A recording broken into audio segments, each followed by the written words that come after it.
अस्सलाम वालेकुम सामीन, आप लोग सुन रहे हैं FM 101 की लाइव ट्रांसमिशन और आज की इस सेगमेंट की मैं हूँ मेज़बान महविश मुल्तान आप सबके साथ। आज हम आपसे किस हवाले से बात करेंगे। वैसे कहते हैं कि वो शख्स इंसान दुनिया में बड़ा इम्पोर्टेंट होता है जो किसी के लिए कुछ अच्छा काम कर जाता है। हमारी ज़िंदगी में बहुत कम ऐसे लोग हमें मिलते हैं जो अपने बजाय दूसरों के लिए जीते हैं और ये जो जीना है शायद हमें बहुत कुछ सिखा जाता है। हमारे साथ एक ऐसी शख्सियत मौजूद है जिन्होंने ना सिर्फ अपनी ज़ाती ज़िंदगी में बहुत कामयाबी हासिल की बल्कि बहुत से घरों के चिराग भी रोशन किए, बुझते हुए चिरागों को नई लौ दिखाई। और वो कौन है जनाब, हम आपको ज़रूर बताएंगे। हमारे साथ मौजूद हैं जनाब फरहान अहमद साहब, सोशल वर्कर हैं, फिलंथ्रोपिस्ट हैं। दिल के आर्ज़ों में जो मुब्तला बच्चे हैं उनके लिए बहुत अच्छा रोल प्ले करते हैं। तो हमने ऐसे सोचा है कि जनाब आप लोगों को आज उनसे मुलाकात करवाई जाए। अस्सलाम वालेकुम। वालेकुम अस्सलाम। कैसे हैं आप? ठीक अल्लाह ठाक का है? एहसान, शुक्र अल्हम्दुलिल्लाह। अच्छा फरहान साहब, पहले तो हम जो है थोड़ा सा बात कर लेते हैं इस हवाले से कि आप हमेशा ये बात करते हैं कि मैं दिल के अमराज के जो बच्चे हैं उनके लिए काम करता हूँ, साथ में एक लफ्ज़ लगाते हैं CHD। तो क्या आप हमें बता सकते हैं कि ये CHD क्या होता है और आप इस हवाले से जो काम करते हैं वो किस तरह से करते हैं? जी अस्सलाम वालेकुम, बहुत शुक्रिया महविश, आपने मुझे मौका दिया। CHD कहलाता है कंजेनिटल हार्ट डिजीज़, यानी पैदाइशी दिल के अमराज के साथ जो बच्चे पैदा होते हैं उनको CHD बच्चे कहा जाता है। हमारे मुल्क में आम तौर पर इस बात को दिल में सुराख के तौर पर जाना जाता है।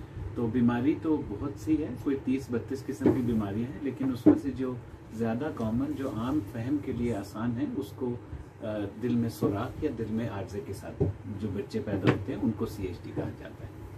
अच्छा, ये दिल के आर्जे सिर्फ सुराख की हद तक है या फिर इसमें कुछ और मतलब इजाफा भी है? जी, मुख्तलिफ बीमारियां हैं। आम तौर पर दिल का आर्जा ऐसा है जो हर जनरल पब्लिक को आसानी से समझ आता है। वैसे तकरीबन 30 से 35 टाइप ऑफ डिफरेंट बीमारियां हैं। जब बच्चा दिल के आर्जे के साथ पैदा हो तो 30-35 किस्म की मुख्तलिफ बीमारियां हो सकती हैं। उसमें से कुछ हैं जो दिल के चैम्बर 4 होते हैं, हम सबको पता है कि 2 ऊपर वाले खाने हैं, 2 नीचे वाले खाने हैं। कुछ बच्चे ऐसे हैं जिनके ऊपर वाले 2 खानों में सुराख होता है, उसको ASD कहा जाता है। कुछ ऐसे बच्चे होते हैं जिनके नीचे वाले जो चैम्बर हैं उनमें सुराख होता है, उसको VSD कहा जाता है। इसी तरह कुछ पैदाइशी बच्चे जिनकी शरीयानें उल्टी होती हैं तो उनको, उनके लिए एक अलग किस्म की डिजीज़ है जिसको TAPVC कहा जाता है। तो मुख्तलिफ बीमारियाँ हैं। सही, मुख्तलिफ बीमारियाँ हैं और आपके कहने के मुताबिक 30 से ज़्यादा जो हैं इसकी इकसाम है। अच्छा, ये सब कुछ तो हो गया। अब प्रोफेशनली अगर आपको देखा जाए, आप डॉक्टर नहीं हैं, तो इस तरफ आपका रुझान कैसे बना कि हम इस हवाले से काम करते हैं? जी अल्हम्दुलिल्लाह, मैं थोड़ा सा आपको अपने बारे में बता देता हूँ। मैं आई वॉज बॉर्न इन वाकेंड में मेरी स्कूलिंग हुई। फिर अल्हम्दुलिल्लाह 2003 में मैंने लाहौर में मूव किया और एक हमने प्राइवेट कंपनी IT की शुरू की। अल्लाह का शुक्र है, अल्हम्दुलिल्लाह वहाँ कोई 100 से ज़्यादा लोग हैं और हम लोग अपना जो ज़रिया मुआश है वहीं से चल रहा है। ये फिलंथ्रोपी का काम अल्लाह ने कुछ ऐसा सिलसिला रखा कि मेरी छोटी साहबजादी ये पैदाइशी दिल के आर्जे के साथ पैदा हुई। ये 2010 की बात है। फिर वो 3 माह की हुई तो अचानक, मतलब एक नॉर्मल डिलीवरी थी, बिल्कुल सही था, सब सही जा रहा था। अल्लाह ने 3 बेटों के बाद एक बेटी दी तो हम बहुत एक्साइटेड भी थे, बड़ा उसको स्पेशल ट्रीट भी करते थे। तो बहरहाल अल्लाह की शान ऐसी कि अचानक उसका 3 माह बाद सांस रुक गया। तो काफ़ी तकलीफ़ के वो 2 हफ्ते का टाइम था जिसमें हम कभी प्राइवेट हॉस्पिटल भाग रहे हैं, कभी गवर्नमेंट हॉस्पिटल भाग रहे हैं। और फिर समझ ही आ रही है कि ऐसे लोग जिनके पास पैसे हैं वो भी लाइनों में लगे हुए हैं और वो लोग जिनके पास फाइनेंशियली सपोर्ट नहीं है वो बेचारे तो बिल्कुल ही, उनका कोई पुरसाने हाल नहीं। तो उसमें फिर कुछ ऐसा पता चला कि भाई पूरे मुल्क में डिजीज़ बहुत बड़ी है और हमारी फैसिलिटीज़ कुछ लिमिटेड हैं। तो इस फोकस किया कि जी कुछ अपनी ज़िंदगी में इन बच्चों के लिए करके जाया जाए इंशाल्लाह। बहुत अच्छा मकसद है आपका फरहान साहब, अल्लाह ताला आपको इसमें कामयाब करे। अच्छा, इन तमाम सूरत हाल में सबसे ज़्यादा इमोशनल पॉइंट आपका कौन सा रहा? मतलब पूरे इस कैरियर में जब ये आप काम करते रहे, आपकी ज़िंदगी में सबसे इमोशनल पॉइंट कौन सा है आपका? वैसे तो बहुत से थे, लेकिन जो एक चीज़ मैं कभी नहीं भूल सकता वो था जब मैं अपनी बेटी को दूसरी दफ़ा सर्जरी के लिए हॉस्पिटल लेकर जा रहा था। और वो मुझे अपनी तोतली आवाज़ में कहती है कि अबू तो इधर जा रहे हैं, और वो मुझे भी नहीं पता था कि वो वापस मेरे साथ नहीं आएगी। तो वो एक ऐसा लम्हा था जो मेरे ख्याल शायद मैं ज़िंदगी में कभी नहीं भूल पाऊँगा। उसके वो अल्फाज, उसका वो कहना, उसकी वो मुस्कुराहट, जिसमें उसने मुझसे अपनी तोतली आवाज़ में पूछा कि वो हम मुझे कहाँ लेकर जा रहे हैं। तो बस वो अल्लाह की शान ऐसी कि उसको जो उसके सेकंड प्रोसीजर था वो मेरे साथ हॉस्पिटल गई, हंसती खेलती गई, बातें करती गई, लेकिन वापसी में मैं आ गया, वो नहीं आई। आपकी छोटी सी नन्ही सी कली ने बहुत से बच्चों के लिए एक मकसद आपके दिल में डाला, और वो मकसद माशाल्लाह आप उसमें पूरा उतर रहे हैं। लोग आपको जानते हैं, और जितना लोगों ने बताया उसके मुताबिक जब भी आपका दरवाज़ा बजाया जाए किसी भी हाल में, आप उसका जवाब ज़रूर देते हैं। ये बड़ी अच्छी और बड़ी खूबी होती है किसी भी इंसान की, क्योंकि मुझे लगता है कि हम भी तंग आ जाते हैं ज़िंदगी में। कभी कोई हमें फ़ोन करे, बार बार करे, तो हम परेशान हो जाते हैं, लेकिन आपके बारे में मशहूर है कि आप ऐसा कभी नहीं करते। अच्छा, सबसे बड़ी स्ट्रेंथ क्या रही? हमने वो तो बात की कि इमोशनल एस्पेक्ट कौन सा था, स्ट्रेंथ क्या है जो मोटिवेट करती है आपको कि आप मज़ीद काम करें और मज़ीद कुछ बेहतरी हो सकती है? जी, वो आयशा की स्माइल है, वो आयशा की मुस्कुराहट है, वो आयशा की याद है, वो आयशा की मोहब्बत है। वो जब मैं थोड़ा सा डाउन भी होता हूँ तो मुझे वो सामने नज़र आती है। और अल्हम्दुलिल्लाह आज अल्लाह ने फजल फरमाया को 2300 से ज़्यादा बच्चों की हार्ट की सर्जरी को स्पॉन्सर करने में थोड़ा बहुत हमारा हिस्सा डल गया। तो अल्हम्दुलिल्लाह अब 2300 ख़ानदान ऐसे हैं जो, एक आयशा तो चली गई लेकिन माशाल्लाह वो उनके बच्चे हुए हैं। तो बस उसकी स्माइल है, उसकी यादें जो हमें मोटिवेट करती हैं हर रोज़ के, वही नहीं ये काम करना है। फिर आपने जैसे कहा कि टेलीफोन, तो अल्हम्दुलिल्लाह मेरा 24 घंटे फ़ोन चलता है। कभी 2 बजे भी लोग फ़ोन कर लेते हैं रात में, कभी सुबह 5 बजे भी कर लेते हैं।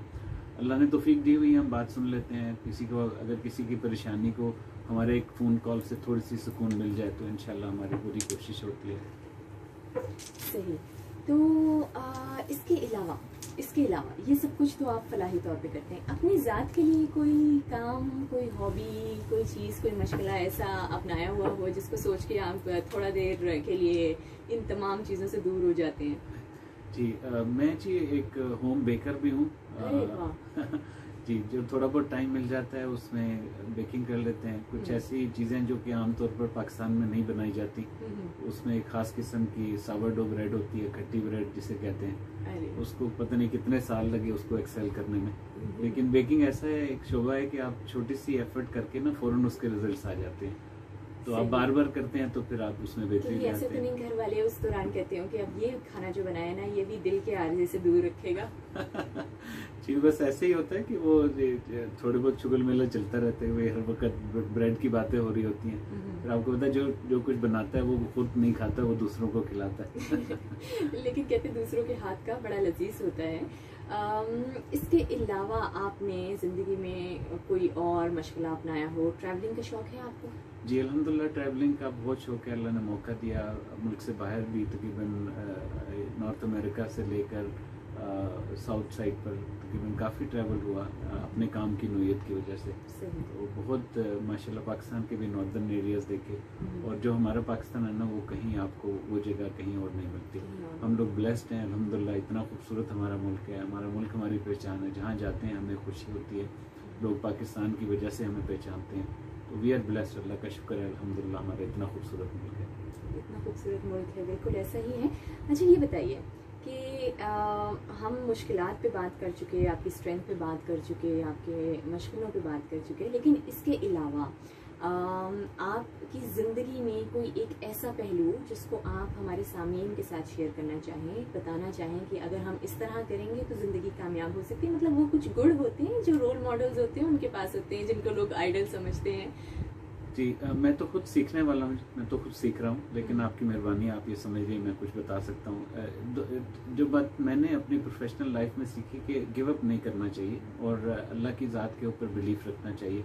कोई भी चीज़ नामुमकिन नहीं होती, बस आपको ये बिलीफ होना चाहिए, आपकी नीयत साफ़ हो, आपके वालिदैन की दुआएं आपके साथ हों, अल्लाह की ज़ात पर आपको यकीन हो, तो हर चीज़ हो सकती है। तो ये बस मैंने देखा है कि कभी भी कुछ इरादा किया तो अल्लाह की मदद साथ हो तो ये हो नहीं सकता कि वो कंप्लीशन ना हो। अच्छा, ये जो ये पूरी ज़ात हमें नज़र आ रही है, क्या ये आपके जो टीममेट्स हैं इनके साथ भी ऐसा ही है या वहाँ पे सिर्फ काम काम काम होता है?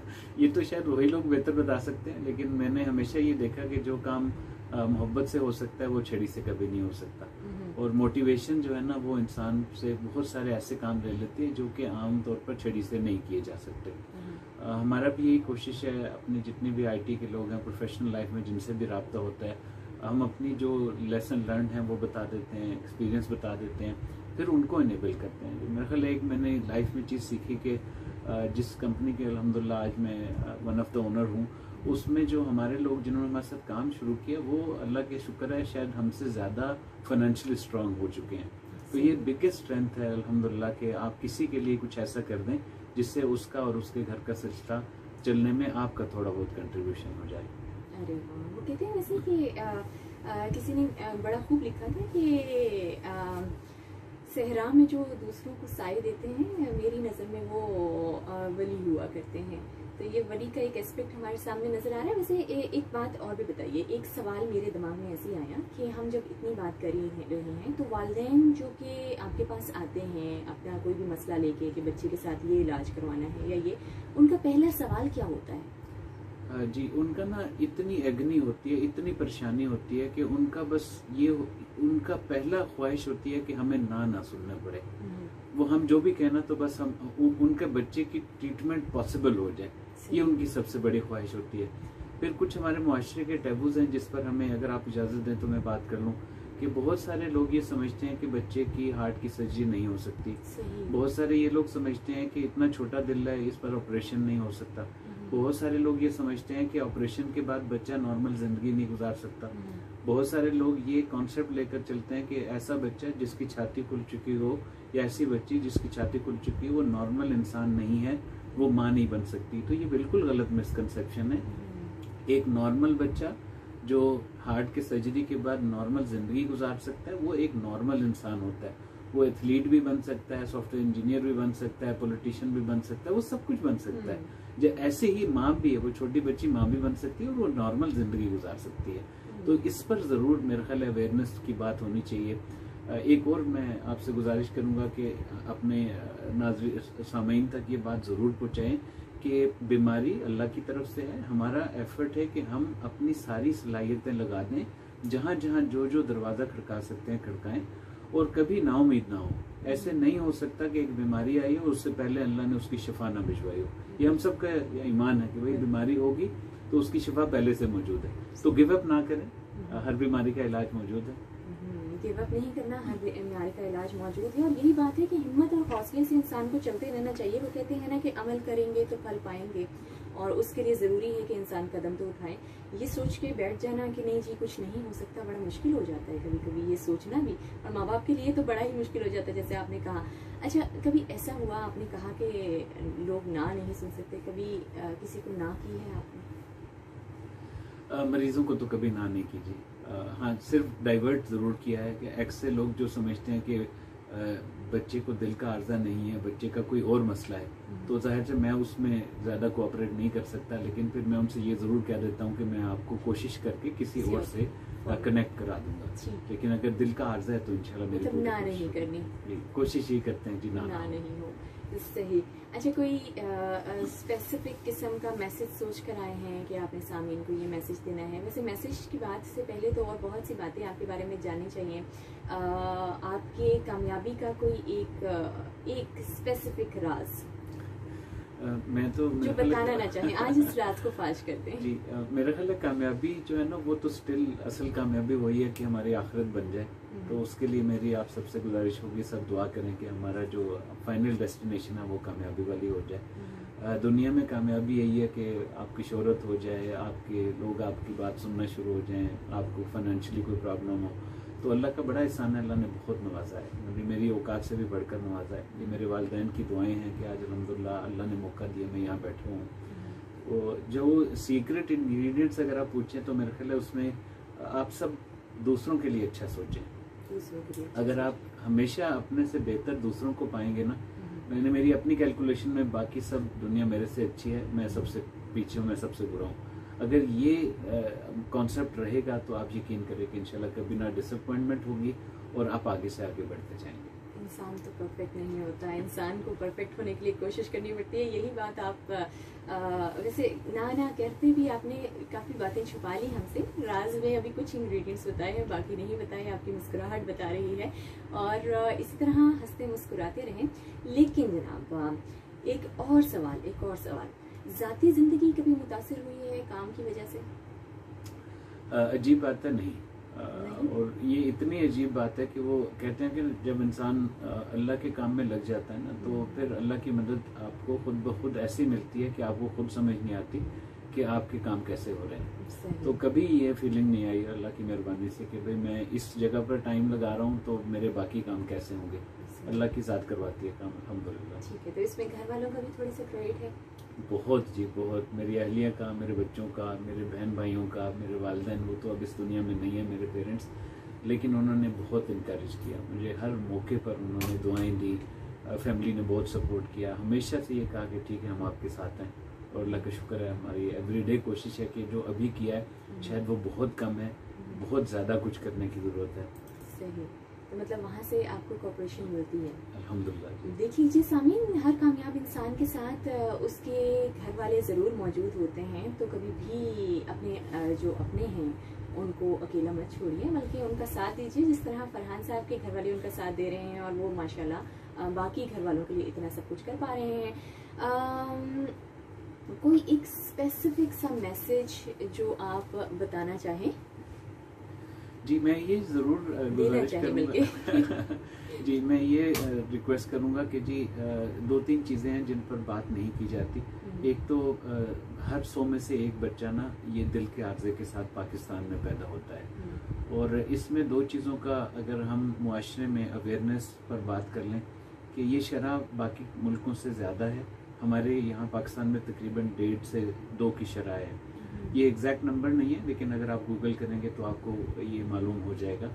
तो वो शरह पाकिस्तान में ज़्यादा 2 वजूहात की वजह से है। एक जो कज़न मैरिजेज़ हैं, अगर वो ज़्यादा यानी कि मुख्तलिफ आपकी एक जनरेशन पे, दूसरी जनरेशन पे, थर्ड जनरेशन, तो दिल के आर्जे के साथ बच्चे की पैदाइश की ज़्यादा शरह बढ़ सकती है। दूसरा, जो मदर की न्यूट्रिशन है उस पर अगर टाइमली ख्याल कर लिया जाए तो इस बीमारी में होने से इंसान काफ़ी हद तक बच सकता है। तीसरी बात बहुत ज़रूरी कि अगर माँ का ड्यूरिंग प्रेगनेंसी पहले 3 महीने में अगर माँ को कोई हाई ग्रेड फीवर या कोई ऐसी क्रॉनिक बीमारी हो रही है, उसका भी इलाज ज़रूर कराया जाए। अगर इन तीनों चीज़ों का हम मुआशरे में ख्याल रखने की कोशिश करेंगे तो इंशाल्लाह ये शरह कम होगी। यानी कि हर 100 में से शायद फिर एक पर, जो जैसे बाकी यूरोप में, यूएस में ऐसी जगह पर हर 100 में से एक बच्चा ये कंजेनिटल हार्ट यानी दिल के आर्जे के साथ पैदा होता है। तो ये मेरी गुजारिश होगी कि जी माओं की न्यूट्रिशन का ख्याल रखा जाए। कज़न मैरिजेस को अगर कोशिश करके अवॉइड किया जा सकता है तो ज़रूर किया जाए। सही। अच्छा, वैसे आपके पास अगर कोई क्वेरी लेकर आएगा तो आप क्या सजेस्ट करते हैं? मतलब कुछ डायग्नोसिस हैं या कुछ ऐसी वो हैं जो कि आप कहते हैं कि जनाब ये कर लें तो फिर आसानी हो जाएगी, पता चल जाएगा? जी, बच्चे के जो हार्ट के कार्डियोलॉजिस्ट हैं वो पूरे मुल्क में तकरीबन 30 से 35 के करीब हैं। और पहला ये है कि बच्चे को डायग्नोस कैसे किया जाए कि बच्चे के हार्ट का कोई मसला है। तो पैदाइश के बाद जो पेडिट्रिशियन बच्चे का जो फौरी तौर पर डॉक्टर चेक करता है, उसके पास 2 इंडिकेशन होती हैं। एक तो वो हार्ट स्टेथोस्कोप लगाएगा और बच्चे की हार्ट की साउंड सुनेगा। अगर उस साउंड में थोड़ा सा गैप यानी कि मर्मरिंग की साउंड आती है, एक टर्मिनोलॉजी है, तो इसका मतलब है कि शायद बच्चे के हार्ट का कोई मसला ख़राब है। दूसरा, जब पल्स ऑक्सीमीटर लगाते हैं जो आजकल कोरोना में काफ़ी कॉमन है, तो सैचुरेशन बच्चे की कम आती है। ये तो नौमौलूद का मसला हो गया। अब कुछ ऐसे केसेस जहाँ ये टाइमली डायग्नोस नहीं होता लेकिन बच्चे को बार बार नमोनिया हो रहा है, बच्चे को जो है ना उसकी ये होंठों वाली जगह ब्लूइश हो रही है, उसके नाखून जो है वो अंदर की तरफ मुड़े हुए हैं और उसको बार बार यानी नॉर्मल बच्चों की तरह वो फल फूल नहीं रहा, उसकी ग्रोथ स्लो है। ये कुछ चीज़ें हैं जो इंडिकेशन है कि किसी आपको बच्चे के हार्ट के स्पेशलिस्ट के पास जाना है। तो बच्चे का हार्ट का स्पेशलिस्ट उसकी इको कर लेता है। इको में उसको एग्जैक्टली पता चल जाता है 1 सुराख है, 2 सुराख हैं, मल्टीपल सुराख हैं या मल्टीपल आर्जा है। लेकिन मेजॉरिटी इसमें से क्योरेबल है। और बच्चे की अगर हार्ट की सर्जरी टाइम पर हो जाए तो उसका दिल का मसला हमेशा के लिए अल्हम्दुलिल्लाह पैदाइशी रिकवर हो जाता है, तो वो फिर एक नॉर्मल जिंदगी गुजार सकते हैं। यानी कि ये दिल का सुराख दोबारा नहीं होगा अगर टाइम पर वो दिल का सुराख बंद कर दिया जाए। सही। मुझे आपसे बात करते हुए ऐसे क्यों लग रहा है कि आपके अंदर एक डॉक्टर भी छुपा हुआ है? ऐसे जिंदगी में कभी सोचा है कि अगर मैं ये ना होता तो मैं क्या होता, मतलब क्या बनने का इरादा था, डॉक्टर या कुछ और? बस मैं कुछ ऐसे बैक बेंचर्स में से रहा हूँ जी सारी जिंदगी, वो बिल्कुल जो आखिरी बेंच पर बैठे पड़े होते हैं ना, तो कोशिश तो इंसान बहुत करता है, लेकिन मेरे ख्याल अगेन जो पहले मैंने गुजारिश किया कि ये सिर्फ मेरे माँ बाप की दुआ है और जिसकी वजह से मैं आज यहाँ पहुँचा हूँ। जहाँ तक आपने बात की डॉक्टर, तो मैंने इस सारे कॉज में इतना अल्हम्दुलिल्लाह अल्लाह ने मौका दिया कि मैंने एक बच्चे की हार्ट की सर्जरी को ऑपरेशन थिएटर में भी देखा। तो आप ये नहीं कह सकते जी, बहुत मुश्किल होता है, लेकिन जब मैंने देखा तो मुझे बच्चा वो नहीं नजर आया, मतलब सिर्फ उसका इतना सा हार्ट नजर आ रहा था, तो उसका स्कार वगैरह ये चीजें ना ब्लड कुछ ना समझ आया। तो लेकिन ये जरूर पता चला कि जो पेरेंट्स बाहर बैठकर एक बहुत टेंस कैफियत में होते हैं, अंदर ऑपरेशन थिएटर का जो माहौल है वो डिफरेंट होता है, वो रिलैक्स होता नहीं, बहुत रिलैक्स होता है, और डॉक्टर आपस में बात कर रहे होते हैं और फोकस्ड होते हैं, लेकिन टेंस नहीं होते। और ये सर्जरी तो वैसे भी आपको पता होगा स्किल होता है, जितना जो डॉक्टर ज्यादा करता है उसका हाथ उतना ही ज्यादा साफ होता है। शुक्र है हम डॉक्टर नहीं बने, हमारे तो हाथ वैसे ही कांपना शुरू हो जाते हैं। अच्छा, ये सब कुछ हो गया, हमने आपसे आपकी ज़िंदगी के हवाले से थोड़ी सी बात की। कोई ऐसी बात जो आप हमें बताना चाहें, या कुछ ऐसा जो आप समझते हैं कि आप अपने बारे में कभी किसी को नहीं बता पाए, आज तमाम सामीन को बताएंगे ताकि उनको पता चले? हाँ, हमें वैसे एक कामयाबी का गुण तो मुझे पता चल गया है कि बैक बेंचर होना जरूरी है। जो बैक बेंचर होते हैं वो कामयाब होते हैं, और जो पोजीशन लेते हैं बेचारे वो ऑफिस से बाहर बैठे होते हैं क्योंकि उनको सिर्फ नंबर लेने का पड़ा होता है। मैं जी बहुत शाय रहा हूँ सारी जिंदगी, अभी भी जो सबसे मुश्किल काम लगता है वो किसी भी फोरम पर कैमरे को फेस करना लगता है, किसी भी फोरम पर कोई 100-200 लोग बैठे हो तकरीर करना सबसे मुश्किल लगता है। मुझे याद है मैं अपनी आईटी कंपनी से पहले जहाँ जॉब कर रहा था, तो एक मौका ऐसा आया, मुझे मेरे बॉस ने कहा कि जाएं आप स्टेज पर जाएं, और लिटरली मेरी टांगें कांप रही थी और मैं वहाँ पर स्टेज पर जाकर बात किए बगैर नीचे बैठ गया, और सब लोग हंसे, सब लोगों ने मजाक उड़ाया। तो जब से इस कॉज के साथ अल्लाह ने तौफीक दी है, हिम्मत दी है, तो अब बस मुझे ये नहीं लगता कि आगे कोई बैठा मेरे ऊपर हंसेगा, या मुझे ये नहीं लगता कि कोई मेरी आंखों में देखकर तो कहेगा तुम क्या कर रहे हो। बस मुझे ये लगता है कि बस अल्लाह ने मुझे हिम्मत दी है, जो मेरे दिल में मैं वो बात कर दूँ। तो बस ये मेरी गुजारिश होगी सामईन को कि दिल की बात करनी चाहिए, दिमाग की बात नहीं करनी चाहिए जब भी आप कभी किसी पब्लिक फोरम पर जाएं। तो ये दिल कहाँ ज्यादा बात करता है? दिल जो है ना जी, वो कभी झूठ नहीं बोलता। मेरे ख्याल है ये जरूरी बात है समझना कि दिल ना कभी क्रिएट नहीं करेगा, कुछ जो दिल में है ना वो सामने आ जाता है। मतलब आपने बात गोल कर दी, आप बताना नहीं चाह रहे, लगता है घर वाले सुन रहे होंगे। सामीन, हमारे साथ फरहान साहब मौजूद हैं। जैसे कि मैंने आपको बताया कि ये सोशल वर्कर हैं, फिलैंथ्रोपिस्ट हैं, इनसे हमें सीखने को बहुत कुछ मिलता है। और जनाब आपको एक और भी बात बताते चले इनके बारे में, जैसे कि इन्होंने बताया कि ये बेकिंग बहुत अच्छी करते हैं, वैसे ही ये ट्रैवलिंग भी करते हैं। इनकी ज़िंदगी में और भी बहुत से पहलू होंगे जिनको हमको रेतने की थोड़ी थोड़ी आहिस्ता आहिस्ता कोशिश कर रहे हैं, लेकिन ये बड़े रिलक्टेंट हो रहे हैं कि नहीं, मैं किसी तरह इन तमाम बातों को छुपा लूँ। अच्छा, ये बताइए कि कोई ऐसा वाकया है आपकी ज़िंदगी में जो कि बड़ा ही मज़े का हो और जिसको याद करके आज भी आप मुस्कुराते हैं? जी, वो शादी के अलावा। असल में जब बच्चे हो जाते हैं ना जी, तो आपका सारा फोकस बच्चों की तरफ आ जाता है। तो मुझे आयशा की बातें नहीं भूलती। अब तो वो इस दुनिया में नहीं है, लेकिन हम उसकी हर मेमोरी को फैमिली तकरीबन रोज़ याद करती है। हमारे बच्चे, मेरी अहलिया, मैं, हमारा ख़ानदान, तो वो हमारे सामने तो नहीं है, हम उसको टच नहीं कर सकते, लेकिन वो हमारी यादों में शायद जब तक मेरी ज़िंदगी है, मेरी अहलिया की ज़िंदगी है, वो हमारे साथ रहती है। तो उसकी कई बातें हैं, उसमें से एक बात यह है कि मैं जैसे ही स्टेयर्स चढ़कर अपने घर में दाखिल होने लगता, उसको पता नहीं कहाँ से पता चल जाता था। और वो सब चीज़ें छाड़ के 2 साल की, 2.25 साल, 2.5 साल, और सब चीज़ें छोड़ कर ना जो कर रही होती थी फेंक कर, और बस ओए बाबा आ गए। तो ये अल्फाज मुझे उसके याद रहते हैं। अल्हम्दुलिल्लाह वो बस वो मेमोरीज हैं जिनको भूलना नहीं चाहिए, अच्छी चीज़ें याद रखनी चाहिए इंसान को। सही, बिल्कुल अच्छी चीज़ें याद रखनी चाहिए। और सामीन, इनसे बात करते करते बहुत सी बातें पता चलती हैं। एक तो मैंने ये ऑब्ज़र्व किया कि हमारे लिए फैमिली इम्पॉर्टेंट होती है, हमारे लिए हमारे अपने भी इम्पॉर्टेंट होते हैं, लेकिन कहीं ना कहीं अपने हमें मकसद भी देते हैं, और वो मकसद जो है वो ज़िंदगी में हमें कामयाबी की तरफ लेके जाता है। इनकी कामयाबी जो मुझे नज़र आई वो ये नज़र आई कि इन्होंने अपने लिए नहीं, दूसरों के लिए जीना शुरू किया। तो जो लोग दूसरों के लिए जीते हैं जनाब, वो हमेशा ज़िंदगी में कुछ ना कुछ ज़रूर पाते हैं। और मेरा मानना हमेशा यही रहता है कि इंसान को तो कुदरत ने बनाया है, लेकिन इंसानियत को हम खुद चूज़ करते हैं। इंसानियत हमें अता नहीं की गई, इंसानियत हमारे अंदर पैदा होती है। और अगर इंसानियत ना हो तो शायद ज़िंदगी बड़ी ही मुश्किल हो जाए, हमारे इर्द गिर्द जो मोहब्बतें हैं वो कहीं ना कहीं मांद पड़ जाएं। तो फरहान साहब, आपका बहुत बहुत शुक्रिया जनाब, आपने हमें इतना टाइम दिया, यहाँ पे आए, हमें इज़्ज़त बख्शी और हमें थोड़ा सा अपनी ज़िंदगी के बारे में बताया। आपसे मिलके बहुत अच्छा लगा है। कुछ एंड में कोई एक स्पेसिफिक बात जो आप सोच कर आए थे कि ये मैंने ज़रूर कहनी है? जी, एक तो आपका बहुत शुक्रिया, प्रोड्यूसर साहब का शुक्रिया कि आपने मुझे मौका दिया, और इन बातों पर जिन पर आमतौर पर बात नहीं होती, अल्लाह ने मौका दिया, हमने बात की।